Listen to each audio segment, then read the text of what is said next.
une opposition à l'interne, un christianisme pollué par les attaques de l'ennemi, altéré par de fausses doctrines, de fausses pratiques religieuses, par le mélange du bon et du méchant, par le mélange de ce qui est juste et de ce qui n'est pas juste. Et ça, c'est magnifiquement illustré par la parabole de l'ivraie. C'est Jésus qui cite cette parabole. Pour moi, c'est prophétique par rapport à l'Église. Le Christ, le semeur, sème le bon grain, et l'ennemi vient semer l'ivraie.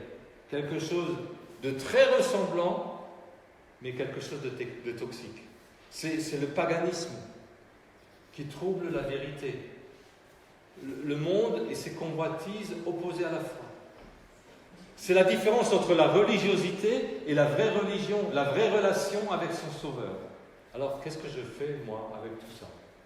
Donc, d'abord, il faut surtout, et d'abord, souligner qu'au fil des siècles, l'histoire de l'Église s'est surtout construite avec de magnifiques témoignages, de très belles histoires. Et ce livre parle de réveil spirituel. Souvent des femmes, des hommes, des jeunes gens qui découvrent le livre. Mais ça concerne aussi l'Ancien Testament. Tout récemment, un jeudi matin, Jocelyne nous partageait l'histoire de Néhémie 8, où d'un coup le peuple hébreu redécouvre la parole et recommence à lire la parole et se mettent à genoux et ils pleurent parce qu'ils ont laissé de côté la parole de Dieu. Est-ce que tu lis la Bible? Comment tu lis la Bible? J'étais surpris récemment, on était chez une amie et je lui ai dit, qu'est-ce qu'il en est de ta relation avec le Seigneur? Est-ce que tu lis la Bible? Et elle me confesse comme ça, je ne lis pas. Je n'ai jamais aimé lire. Oh là là. Alors, revenons au texte. Ce texte commence par le premier jour de la semaine. Oups, ça commence bien. Samedi soir ou dimanche soir?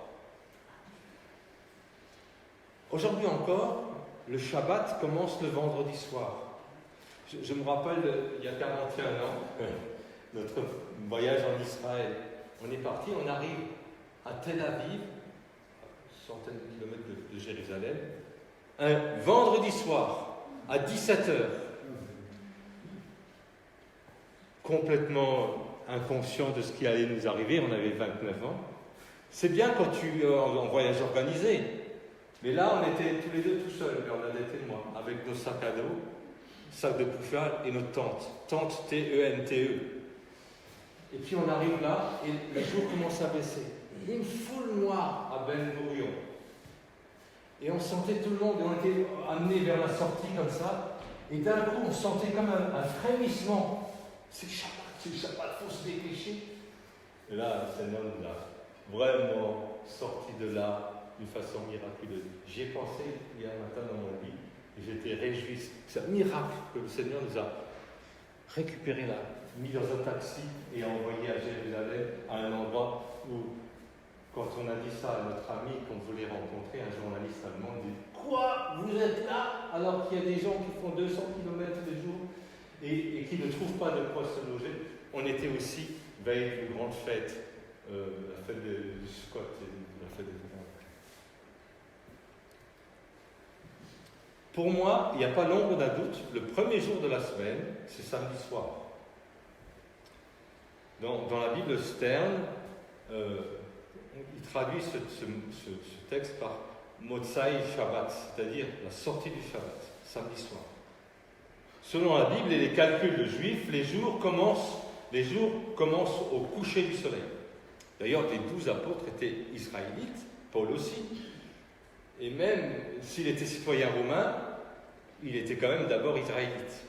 Et remarquez que Paul, chaque fois qu'il arrive dans une nouvelle ville, la première chose qu'il va faire, il va visiter la synagogue. Pour moi, il se pourrait même que les premiers chrétiens respectaient aussi le jour du sabbat et qu'ils se réunissaient après, jusqu'au dimanche. Bon, c'est ce que j'imagine. C'est pas écrit dans la Bible. Mais certains ici ont traduit dimanche soir, en argumentant que Luc était médecin et qu'il avait une éducation romaine et que cette histoire ne se passe pas en Israël mais à Troas, une ville en Asie mineure, tout proche de l'ancienne Troie. Bon, allez, on ne va pas se disputer pour ça. C'est vraiment peanuts. Ce qui est important, c'est que Jésus ait raison. Le problème, c'est qu'on pourrait trouver d'autres thèmes de discussion et de division. Et là, tout de suite, on va parler de Sainte Seine. Vous verrez que ce n'est pas évident. Alors, des sujets qui divisent, des occasions de dispute, et il y en a toujours.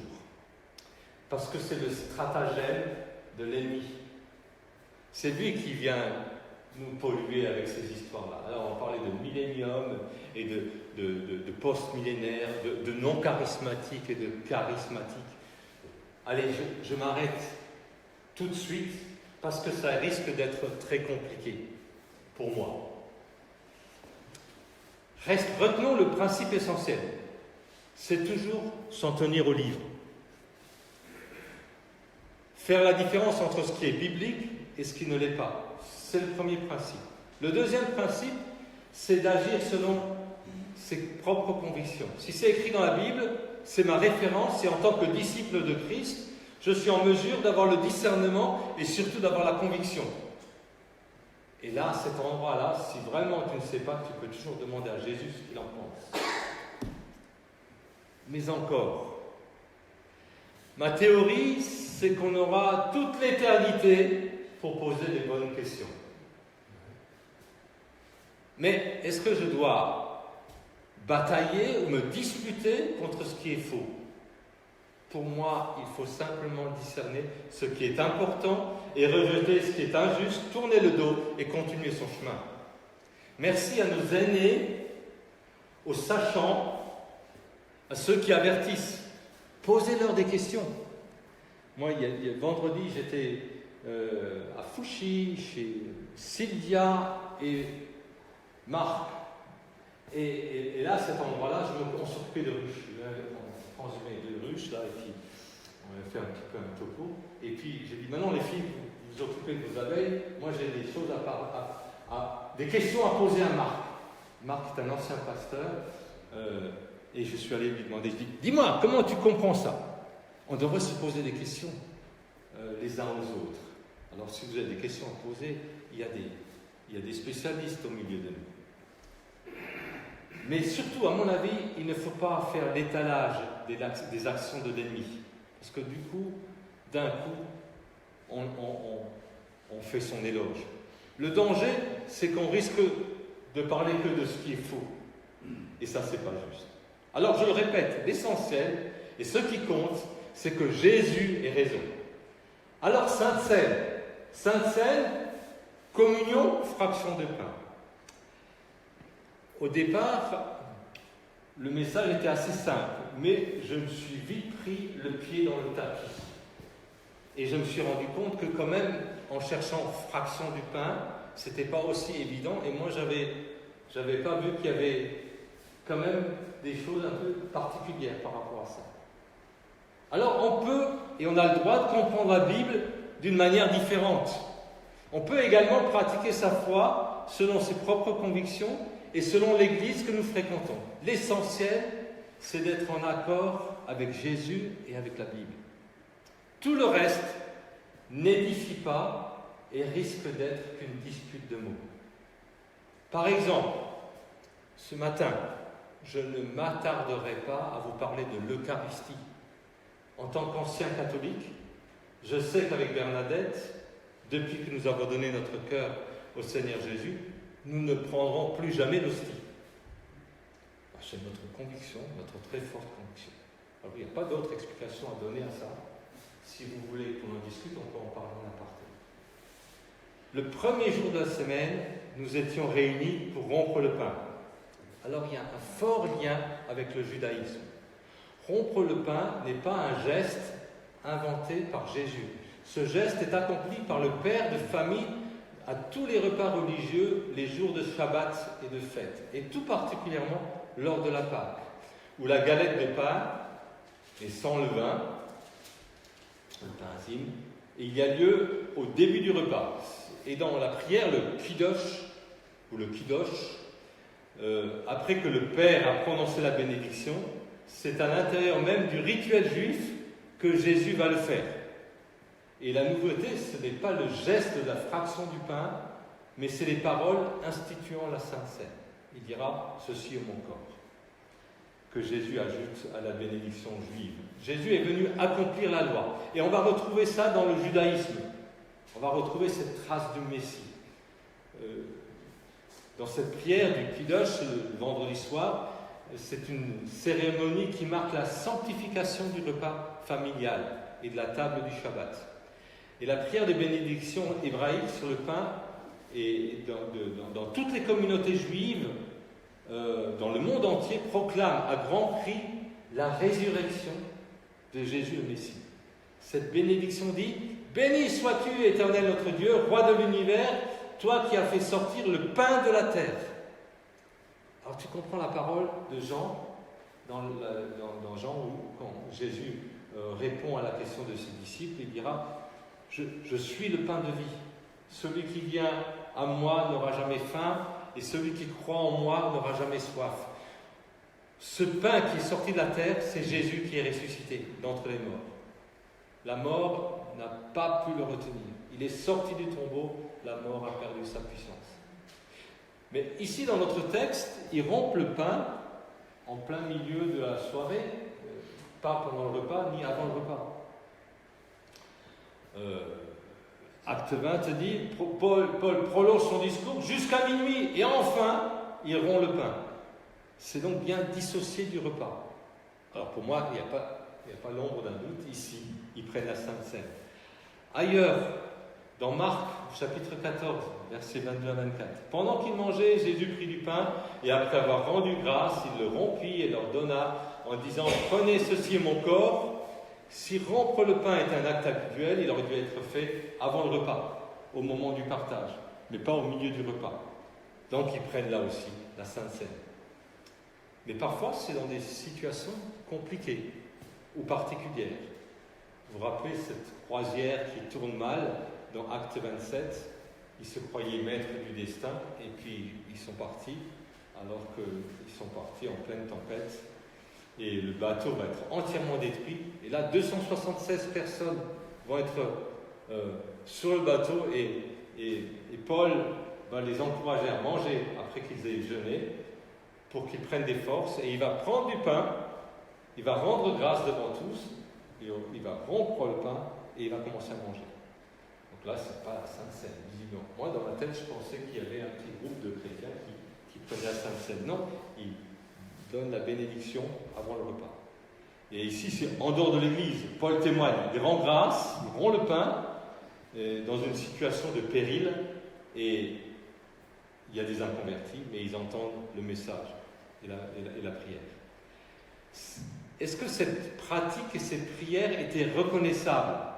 Peut-être à cause de la persécution, il y avait des sortes de choses qui faisaient qu'ils se reconnaissaient. Je pense que oui. Dans Luc, chapitre 24, verset 30, rappelez-vous l'histoire des disciples d'Emmaüs. Pendant qu'ils étaient à table avec eux, il prit du pain et après avoir rendu grâce, il le rompit et le leur donna. Alors leurs yeux s'ouvrirent et le reconnurent, mais il disparut de devant eux. Il n'y a pas d'autres instructions que la lettre aux Corinthiens pour la prise de cette Sainte Seine. Pour certains, comme Christ est notre Pâque, on devrait prendre la Sainte Seine qu'une fois par an. Mais pour d'autres, c'est le plus souvent possible, avec respect et solennité. Il n'y a pas d'indication de fréquence. Le seul point important, c'est l'obéissance. Obéissance à la parole, obéissance au commandement. l'obéissance vaut mieux que les sacrifices. La sainteté et l'obéissance impliquent le respect de Dieu, le respect du sacrifice de Jésus. Je dois être en règle avec Dieu, en règle avec mon prochain et en règle avec moi-même. À partir de là, nous devons marcher ensemble en Église selon nos convictions. Alors, quelques autres caractéristiques de cette première Église. On a parlé de l'obéissance, mais cette obéissance est motivée par la crainte de l'Éternel. La crainte de l'Éternel. Est-ce qu'il y a encore cette crainte de l'Éternel dans nos églises? À propos de la Sainte Seine, justement, l'avertissement est sévère. Paul écrira « Celui qui mange et boit indignement, sans discerner le corps du Seigneur, mange et boit un jugement contre lui-même. C'est pour cela qu'il y a beaucoup d'infirmes et de malades, et que plusieurs sont morts. »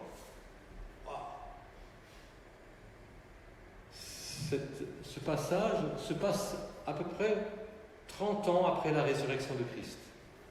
Et cette nouvelle Église a très en mémoire ce qui s'est passé il y a 30 ans. D'ailleurs, pas pour rien que je vous parle de choses que j'ai vécues il y a 41 ans, mais c'était très proche.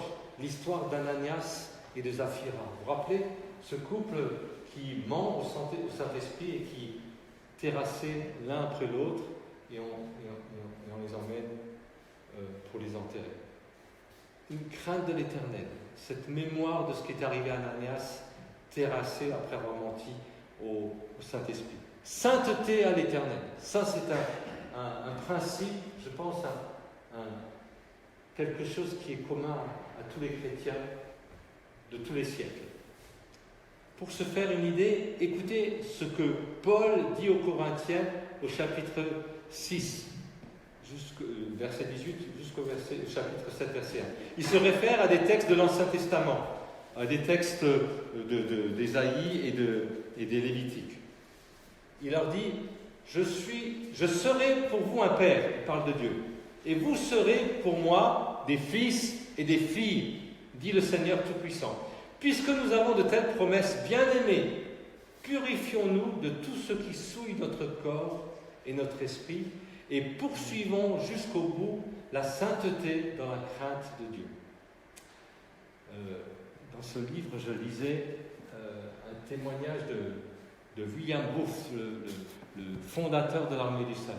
Il écrit à la fin du 19e siècle, « Le plus grand danger du 20e siècle et du 21e sera une religion sans Saint-Esprit, des chrétiens sans Christ, le pardon sans repentance, le salut sans nouvelle naissance, la politique sans Dieu et un ciel sans enfer. » Un ciel sans enfer. Quand nous étions à Strasbourg, nous avons rencontré une brave grand-mère qui fréquentait pendant un temps une église en Allemagne qui s'appelait Spätregen. C'était un peu spécial, mais la sainteté était... Et elle nous disait, le dimanche matin, personne ne venait au culte sans avoir réglé son problème avec le frère et la sœur. Parce que s'il n'avait pas fait, c'était révélé. C'était révélé, peut-être pas d'une façon nominale, mais c'était clairement dénoncé. Sans que personne ne le sache, c'était conduit par l'Esprit comme ça. Je vous invite, si vous avez le temps, et si c'est encore sur la toile, à écouter le message de Benjamin Peterschmidt de dimanche 26 juin. Il a pris en référence 2 Timothée 3,5 qui parle de la piété. Ayant l'apparence de la piété, mais reniant ceux qui en fait la force. La piété, c'est être attaché à Dieu, proche de Dieu.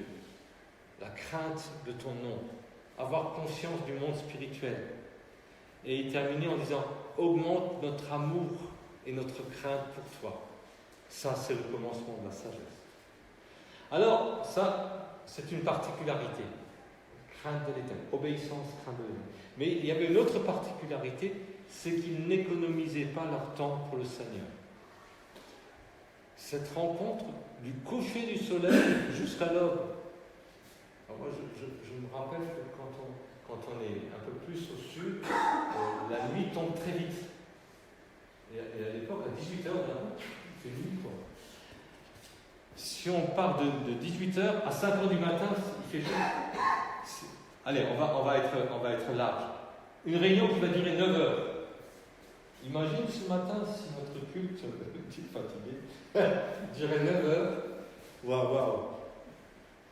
Il persévérait dans 4 choses. Il persévérait dans l'enseignement des apôtres, dans la communion fraternelle, dans la fraction du pain et dans les prières. Dans Acte 2, on peut lire, ils étaient chaque jour, tous ensemble, assidus au temple. Ils rompaient le pain dans les maisons. Ils prenaient leur nourriture avec joie et simplicité de cœur. Dans les maisons, ils se retrouvaient tous les jours. Ils persévéraient. Je me rappelle au début, quand on était à Strasbourg, on était dans une église qui était en plein boom. En fait, on nous a dit, c'est là que vous devez aller. Alors on est allé là. Et il y avait une réunion le dimanche matin, le dimanche après-midi. Il y avait une réunion le lundi, le mardi, mercredi, nouveau réunion d'évangélisation. Et le vendredi, on avait une réunion particulière au Coffee Bar. Samedi matin, une réunion des responsables. Et on commençait le dimanche. Malgré ça, il y a des chrétiens qui, tous les matins, quand ils étaient à Strasbourg pour travailler, avant d'aller travailler, se retrouvaient entre eux pour prier. Et il s'est passé quelque chose, c'est que l'Église grandissait. On ne s'est même pas rendu compte et on ne s'est jamais gargarisé de ça. Et puis petit à petit, évidemment, comme tout le temps, ça s'est calmé, on a largement diminué le nombre de réunions. Mais ils n'économisaient pas leur temps pour le Seigneur. Ce qui m'a surtout interpellé dans ce passage, c'est la durée de la réunion. Sûrement, c'était une occasion particulière. Paul va partir. Il se pourrait que ce soit une rencontre spéciale entre responsables. Ils vont passer toute la nuit au 3e étage dans la chambre haute. Je pense qu'ils étaient nombreux. C'est peut-être pour cette raison que ce jeune homme s'était installé sur le rebord de la fenêtre. Mais la parole nous précise, Luc précise, parce qu'il était présent, Luc. À partir du chapitre 20, c'est nous. Avant, il écrit d'une façon impersonnelle. C'est Luc qui écrit les Actes aux Apôtres. Et donc, Luc est sur place, il est présent, parce qu'il écrit là, nous étions. Luc précise qu'il y avait beaucoup de lampes à pétrole, et je suppose qu'elles dégageaient beaucoup de fumée. Et peut-être que ce jeune homme s'était mis là pour pouvoir mieux respirer. A priori, il était très fatigué. Et là, on peut comprendre, parce qu'à l'époque, ils n'avaient pas de voiture, ils se déplaçaient à pied, et peut-être qu'après une journée de travail, ou de Shabbat, il a dû faire beaucoup de kilomètres pour arriver jusque-là. Donc il était très fatigué, et on peut comprendre qu'il était fatigué. En tous les cas, ce qu'on sait, c'est qu'il s'est endormi et qu'il est tombé du 3e étage. Imagine le fourbi pendant cette réunion. Et pourtant, on a l'impression, quand on lit, qu'il ne s'est presque rien passé. Il s'endort, il tombe, il est mort. C'est Luc, le médecin, qui dit, il est mort. Et puis, Paul va le prendre dans les bras, il va le remonter, peut-être, d'après ce que je comprends, il le pose peut-être dans un coin, et puis ils prennent la Sainte-Seine. Et il continue jusqu'à l'heure, jusqu'à 5h du matin.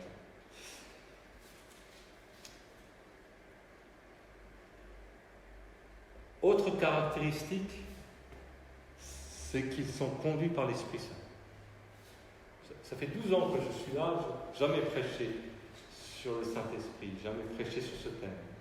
Parce que le Saint-Esprit, ce n'est pas une spécialité ou une spécificité propre à une église, mais c'est une réalité, un cadeau pour chaque chrétien né de nouveau. Nous avons tous reçu les arts de l'Esprit. Mais c'est parfois aussi une visitation spéciale, propre à chaque réveil chrétien. Les premiers anabaptistes parlaient de 3 baptêmes. Le baptême d'eau, le baptême de feu, c'était la persécution, et le baptême intérieur, c'est le baptême du Saint-Esprit pour moi, ça ne fait pas l'ombre d'un doute. Alors, Paul, on peut lire un peu plus loin, lié par l'Esprit, est prêt à partir mourir à Jérusalem.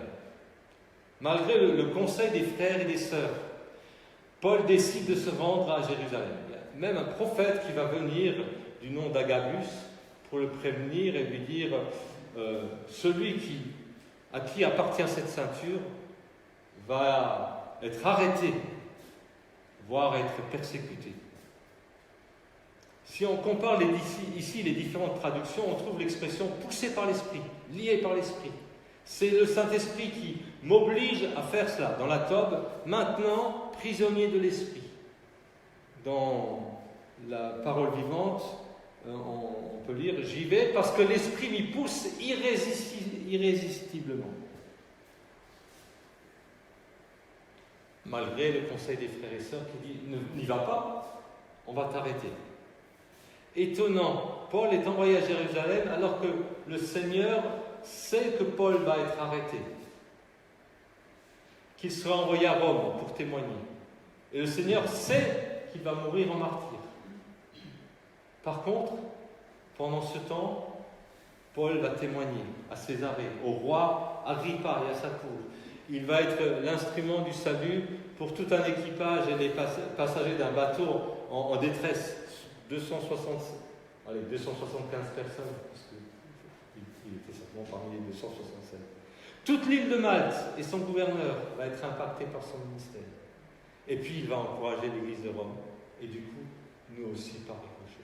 Alors, juste 2 petits passages sur les 120 exemples, 2 petites histoires concernant ces témoins.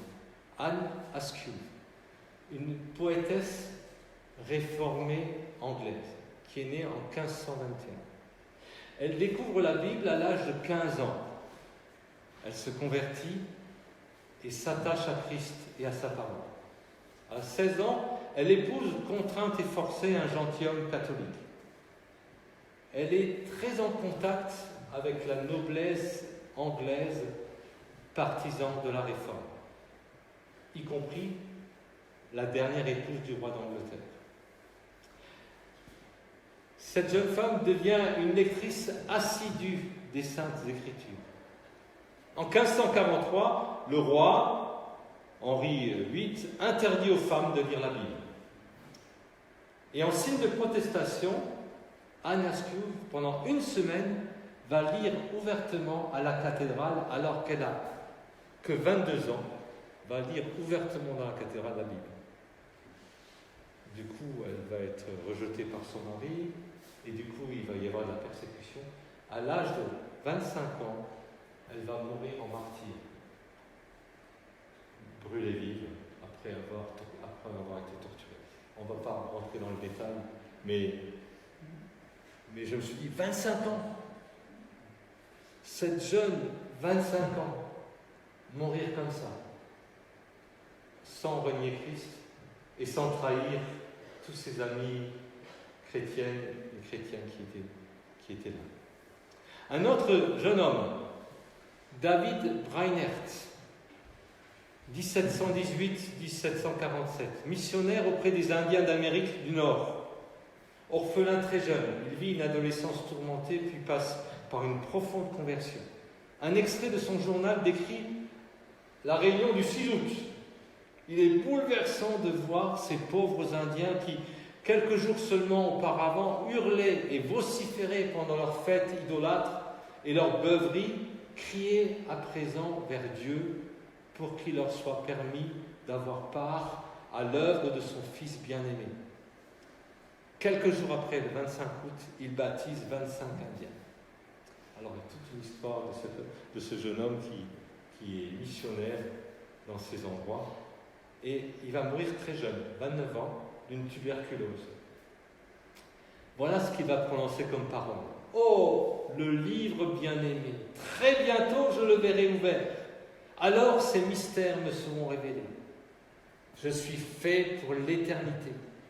Mon ciel est de plaire à Dieu, de lui rendre gloire, de tout lui donner et d'être entièrement livré à sa gloire. Voilà le ciel auquel j'aspire. Voilà ma religion, c'est là mon bonheur. »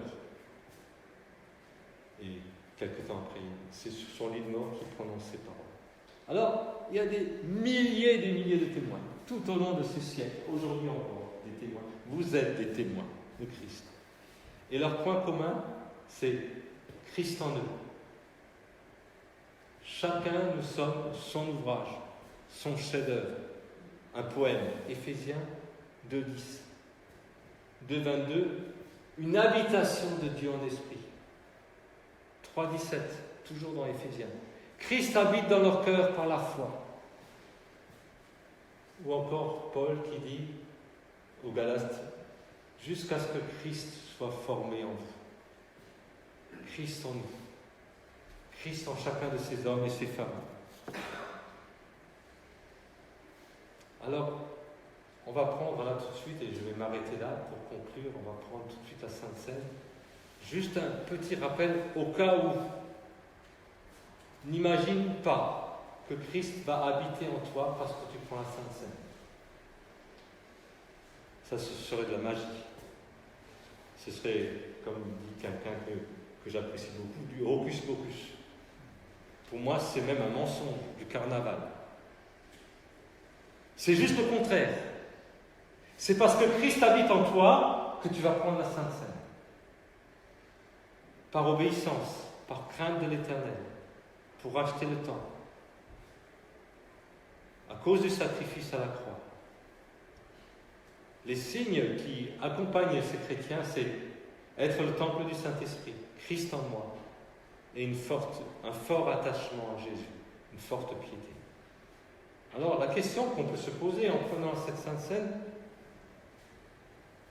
où j'en suis avec ma relation avec Dieu? Où en es-tu avec la foi? Qu'as-tu fait de Jésus? Aujourd'hui, si tu entends sa voix, n'endurcis pas ton cœur, viens à Jésus. Amen.